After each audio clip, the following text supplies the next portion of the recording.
Chapter 25.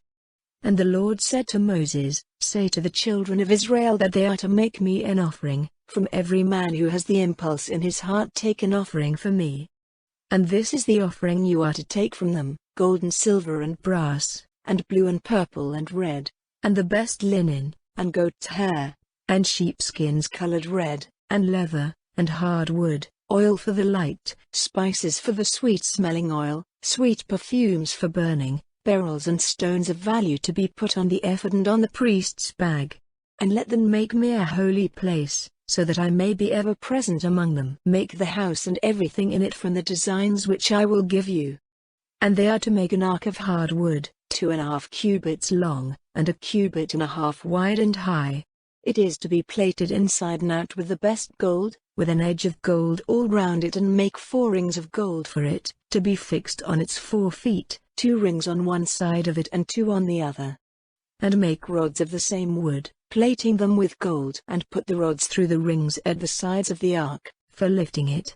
The rods are to be kept in the rings, and never taken out. Inside the ark you are to put the record which I will give you. And you are to make a cover of the best gold, 2.5 cubits long and 1.5 cubits wide. And at the 2 ends of the cover you are to make 2 winged ones of hammered gold, one at one end and one at the other. The winged ones are to be part of the cover, and their wings are to be outstretched over the cover. And the winged ones are to be opposite one another, facing the cover. And put the cover over the ark, and in the ark the record which I will give you. And there, between the 2 winged ones on the cover of the ark, I will come to you, face to face, and make clear to you all the orders I have to give you for the children of Israel. And you are to make a table of the same wood, 2 cubits long, 1 cubit wide and 1.5 cubits high, plated with the best gold, with a gold edge all round it, and make a frame all round it, as wide as a man's hand, with a gold edge to the frame. And make 4 gold rings and put them at the 4 angles, on the 4 feet of the table. The rings are to be fixed under the frame to take the rods with which the table is to be lifted. Make rods of the same wood, plated with gold, for lifting the table. And make the table vessels, the spoons and the cups and the basins for liquids, all of the best gold.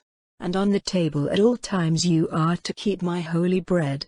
And you are to make a support for lights, of the best gold. Its base and its pillar are to be of hammered gold, its cups, its buds, and its flowers are to be made of the same metal. It is to have 6 branches coming out from its sides, 3 branches from one side and 3 from the other. Every branch having 3 cups made like almond flowers, every cup with a bud and a flower, on all the branches.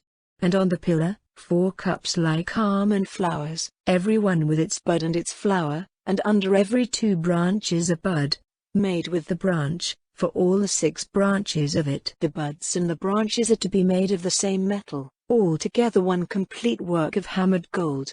Then you are to make it 7 vessels for the lights, putting them in their place so that they give light in front of it. And the instruments and trays for use with it are all to be of the best gold. A talent of gold will be needed for it, with all these vessels. And see that you make them from the design which you saw on the mountain.